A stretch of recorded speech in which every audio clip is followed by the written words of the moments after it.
3. Alas 5 ng hapon, oras na para aramon ng mga maiinit na bareta kanal daw na maruluwas sa aga sa mga periodiko, radyo asin telebisyon. Erot na madadagog ngunyan sa DZGB. Bareta alas 5, mga bareta ngunyan para sa aga. Erot na tinipon sa DZGB Newsbase. DZGB. Bareta alas 5, kaiba ang field reports kan Mega Force Patrol. Halin sa iba-ibang parte kanalbay asin kabikolan. Ngunyan, uya ang sa idong tagapagbareta.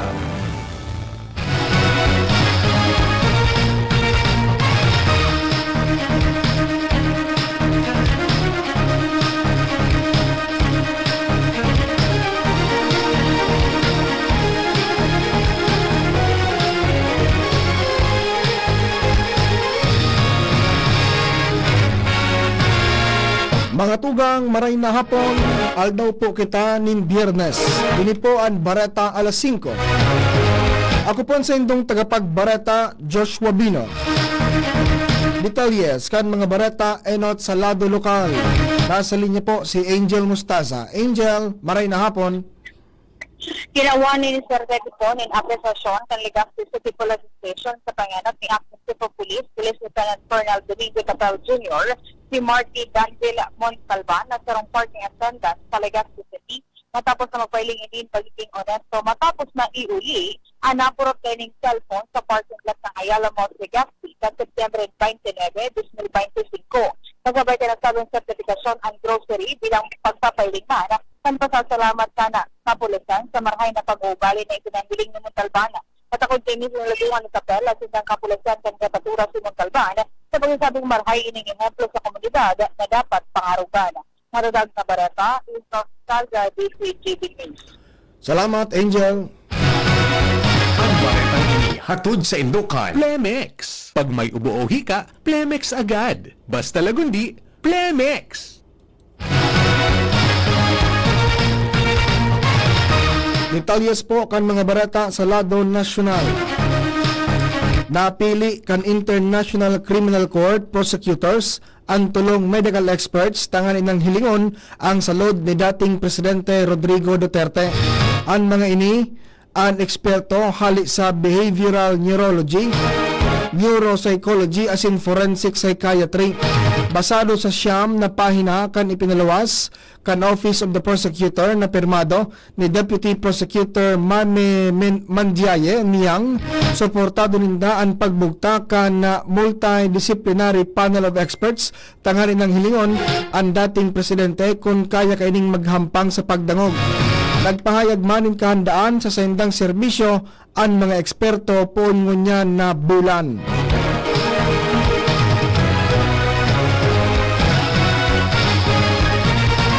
Nangapudan si Navotas Representative Toby Chanco sa Department of Foreign Affairs o kaya DFA na tulos kansilaron ang pasaporte ni Zaldico. Nganing sa pilitang magbalik sa nasyon asin hampangon ang mga kasong may kinaraman sa salang paggamit ng bilyones na pondo kan banwaan para sa mga kaduda-dudang proyekto sa flood control. Ginibo ni Chanco ang pangapudan kasunod kan pagpapaluwas ng sabpina kan Independent Commission for Infrastructure o kaya ICI kay ko ngan inang hampangon sa hearing katakod kan mga flood control projects sa Oktubre 14. Tinawan doon pa niya na kaipuhan maghiro tulos ang DFA nganing day magamit ni ko ang panahon na mag-apply nin citizenship sa ibang nasyon na warang extradition treaty sa Pilipinas.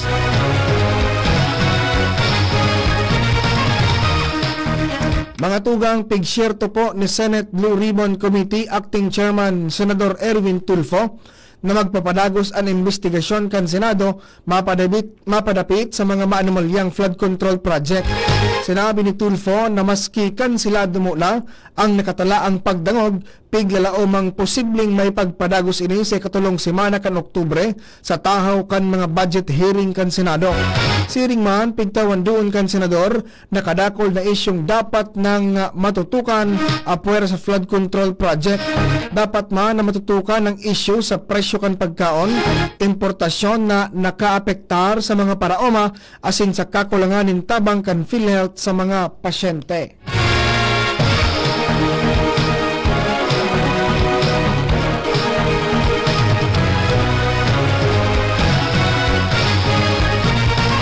Inanunsyar kan Department of Agriculture o DA na tinanggal na kaini ang import ban sa manok sa anom na nasyon na naapektaran kan helang na avian influenza. Sa sarong abiso, pinirmahan ni DA Secretary Francisco Chu Laurel Jr. ang nagkapirang memorandum orders para sa liwat na pagpapadagos sa pag-import ng live birds, domestic as in wild, partikularmente para sa atama na hayop o kaya zoo, nagikan sa Azerbaijan, Kazakhstan, Malaysia, Saudi Arabia, Slovenia as in Sweden. Mientras tanto, sigun sa ahensya, na magpapadagos ang sa indang trabaho sa pagpapakusog kan supply chains sa taho kan naghahalangkaw na demand, siring man tanganing suportaran ang nag-uswag na ekonomiya kan nasyon. Pinahimutika ni Bureau of Customs o BOC Commissioner Ariel Nepomuceno na parte kan sa iyang security detail si dating Marine Master Sergeant Orly Gutesa. Sigun kay Nepomuceno, bako si Gutesa ang sa iyang close-in mantang dai sa payroll kan Bureau of Customs. Paliwanag pa kan opisyal, midbidya man sana ang retiradong soldado maski amigo ini kan saro sa iyang security staff. Dagdag pa ni Nepomuceno, nakikigman si Gutesa bilang testigo sa pagdangog kan Blue Ribbon Committee sa Senado kung saan naging surprise witness siya ni Senador Rodante Marcoleta may kinaraman sa maanumalyang flood control as in infrastructure projects.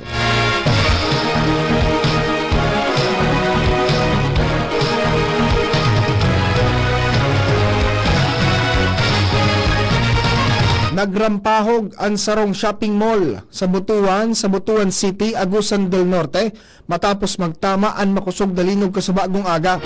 Sa mga nagbutuang litrato kan mga netizens as in national media website, naugpaan ang mga nakaparadang lunadan nin darakulang mga debris.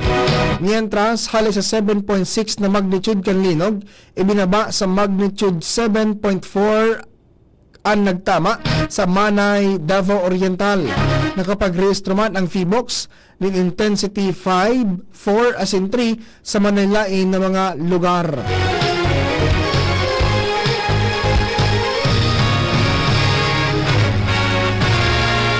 Pigpatanida ni Senate President Vicente Soto III ang nagkapirang grupo na nagpapakalat ng propaganda as in fake news na nagmamaot na rautan siya as in ang liderato kan Senado.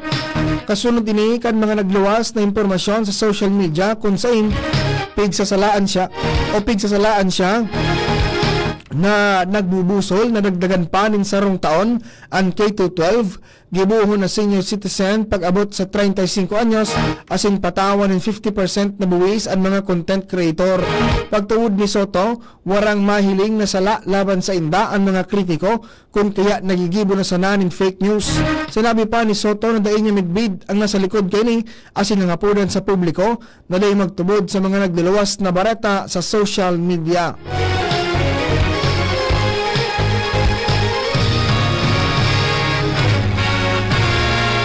Sa iba pa pong detalye kan bareta, nasabat kan mga otoridad sa ginibong joint operation kan Ninoy Aquino International Airport Interagency Drug Interdiction Task Force as in Intelligence Section kan Philippine National Police Aviation Security Group ang sobra 16 kilo o kaya 1,650 gramo din pinagtutubudan na shabu. Basado sa investigasyon, kantidad din 109.82 million pesos ang kantidad sa sarong cargo facility harni sa Ninoy Aquino International Airport. Katakod kay ni arestado ang duwang individual na nagtatrabaho bilang customs representative asin maghahampang sa kasong pagbalgar sa Republic Act 9165 o kaya ang Comprehensive Dangerous Drugs Act of 2002.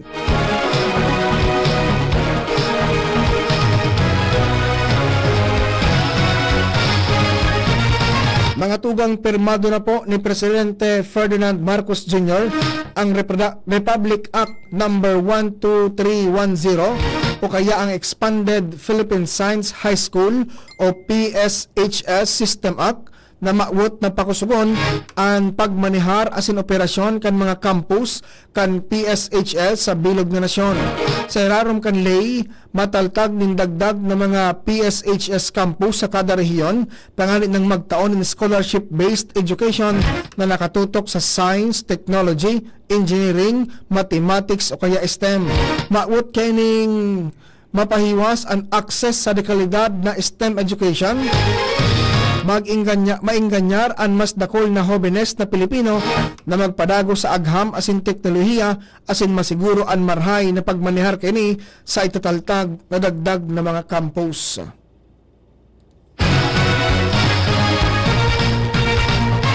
Mga tugang, iyan po ang inisyal na bungkaras kan mga impormasyon.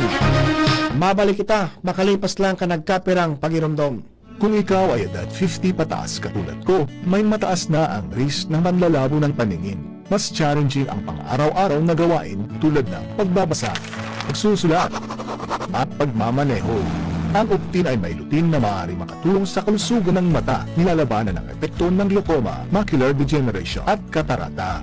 Kitang-kita ang kalusugan. Mabibili ang Optin sa mga pangunahing butika nationwide. Mahalaga ang paalala, ang Optin ay hindi gamot at hindi dapat gamitin panggamot sa anumang uri ng sakit. Mga tugang, abangan ta ang pinakabagong programa digdig sa DCGB Radio. Ang programang mahatod ng mga impormasyon, mga istoryang kapupurutan ng inspirasyon na naidulot kan pagtatrabangan gaming maiangat ang pagkabuhay kan mga Bicolanong para omang benepisyaryo. Magkiribahan kita, alas 10:30 hasta alas 11 ng pagkaaga. Magantabay, asin maghinanyog sa kape asin baretang agraryo. Serbisyong totoo, produktong garantisado, madaling kaulay ang sindakol na rekomendasyon. May Uno Plus na kalidad, mag-Uno Plus, mag-Uno Plus. Sa Uno Plus, kalidad na masasarigan mo, serbisyong swak sa imo. Magbisita sana sa Uno Plus Facebook page. Sa Uno Plus, kalidad na masasarigan mo. Serbisyong swak sa imo. Bumisita sa Uno Plus Facebook page. Dimple Sumana po, tinatanggap ang award for Best Supporting Nanay. Ang suporta ko sa pagbibigay ginhawa, Generica Drugstore. May maalagang pharmacist, mabibigyan ka ng alternative generics na singbisa ng branded sa presyong abot kaya. Up to 85% ang matitipid. May libreng konsulta pa with partner doctors. Tara na sa Generica Drugstore. Suporta natin sa ginhawa. Ginhawang Generica. If symptoms persist, consult your doctor. Natuwa ka ba sa serbisyo ng Generic Drugstore Pharmacist? Ikwento and inominate mo siya as Best Supporting Katuwang para sa tsansang manalo ng cash prizes. Follow us on Facebook for more details. See posters and print ads for details. Deadline of entries is until November 25, 2025. Attention! Attention! Mga parantabay, may marhay na bareta. Ang DZGB nasa cellphone na! Yes po! Madadangog na ang DZGB sa saindong mga cellphone. Sa katuyuhan na mas lalo kamong mapagserbihan asin dagdag na konbenyensya sa saindong gabos, ang DZGB pwede nang ma-access sa paagi kan sa indong cellphone. I-download lang sa saindong mga Android phone ang DZGB app sa paagi kan Google Play Store asin Apple App Store asin nanapo ng DZGB Live. I-install sa saindong gadget asin malinig nindong madadangog ang DZGB. Libre po ini. DZGB. Number 1 na, may Facebook Live pa. Ngunyan, may DZGB Live app na. O, ano pang pighahalat nindong mga paraan tabay? Download na!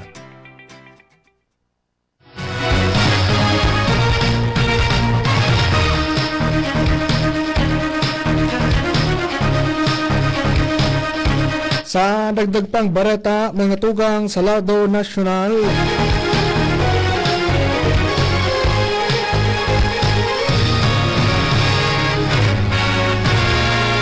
Padagos ang assessment kan National Grid Corporation of the Philippines o kaya NGCP sa danyos kan sa indang pasilidad sa Southeastern Mindanao katakod kan magnitude 7.4 na linog na tuminama sa Manay, Davao Oriental kasabagong aga.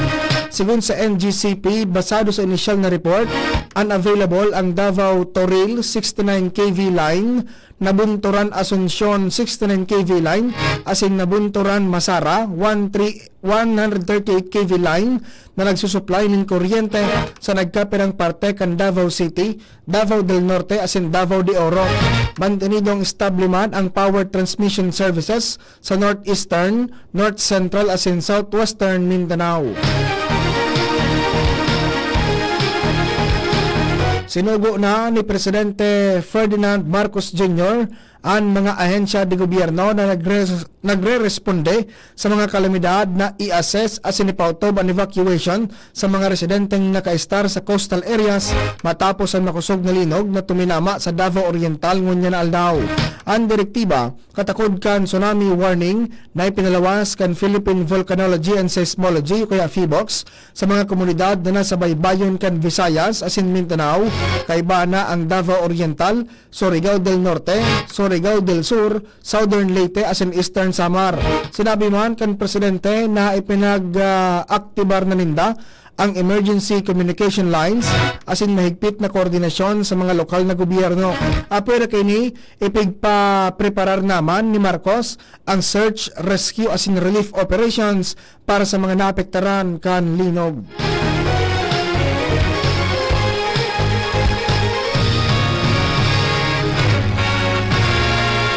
Mantinidong normal ang operasyon kan mga eropuerto apisar kan magnitude 7.4 na linog na tuminama sa Davao Oriental ngunyan na aldaw, sigun ini sa Civil Aviation Authority of the Philippines o kaya CAAP. Sigun sa inisyal na investigasyon kan CAAP, warang darakulang danyos sa mga pasilidad kan eropuerto sa nasyon, alagad may mga diit na batak na nahiling sa logistics building kan Dipolog Airport. Pigkukondusir naman kan CAAP ang inspeksyon tanganin ng masiguro ang kaligtasan kan estruktura asin mga pasahero. Mientras tanto, duwang commercial flights pasiring sa Davao ang nai-divert dahilan kan linog, kaibahan na ang GAP 2813 Manila Davao na inilipat sa Mactan Cebu International Airport asin CEB 963 Manila Davao na inilipat man sa General Santos International Airport.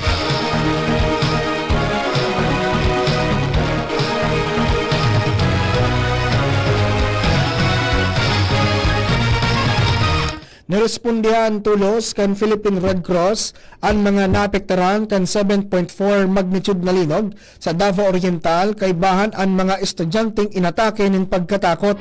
Sigun sa Philippine Red Cross o PRC, nagtabang ang mga personalis kini kaibahan ang Red Cross Youth Volunteer sa paglikas kan mga residente asin pagtaon ng panginot na lunas sa mga nadismayo o kaya inatake ng takot. Palagos man na nakikipagkoordinar ang PRC Davao Oriental Chapter sa mga lokal na autoridad tangani ng tanganing maaraman ang mga lugar na nangaipuan pa ning dagdag na tabang. Kinumpirmar po kan Malacanang na nagpautob ni movement o kaya pagbabago sa liderato kan Department of Transportation o kaya DOTR. Sigun kay Palace Press Officer Claire Castro, si Attorney Vigor Mendoza II na ang matindog na chairman kan Land Transportation, Franchising and Regulatory Board o kaya LTFRB. Bago ang sa ginaray na pagtukaw niya sa LTFRB, nagserbi si Mendoza bilang Chief kan Land Transportation Office o kaya LTO kung sa inipigbusol niya ang reforma sa digitalization asin mas marikas na pagproseso kan mga lisensya asin rehistro. Katakod kay ni pinatukaw man bilang bagong LTO chairman si Marcos Lacanilao, mantang Office of Transport Cooperatives chairman si Chofilo Guadis III.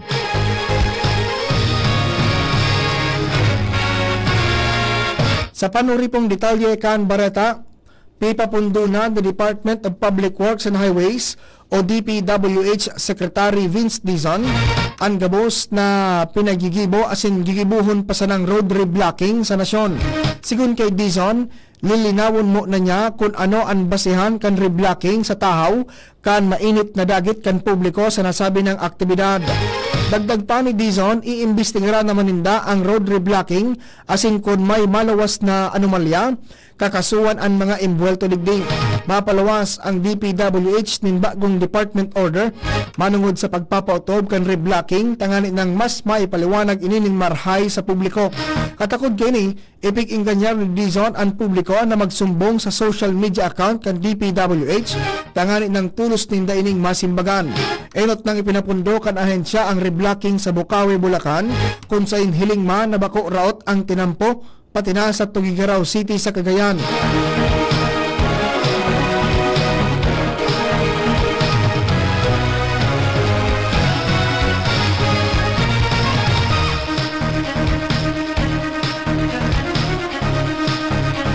Mga tugang, yan na po ang detalyes kan mga barata ngunyan para sa aga.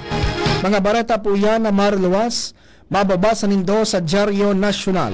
Alagad enot na po nindong nadangog sa Radyo DZGB. Ini po ang barata alas 5. Kaibahan ta sa Technical Department si June Napoles, sa IT si Jerome Martinez, newsroom sa mga nagsurat kan barata, sa pangenot ni News Director Mar de la Cruz, katuwang si Jenny Ballaran, Nicole Gloriani Asinsyara Leron. Ako po ang saindong nakaibahan sa pagbabarata ngunya na alda.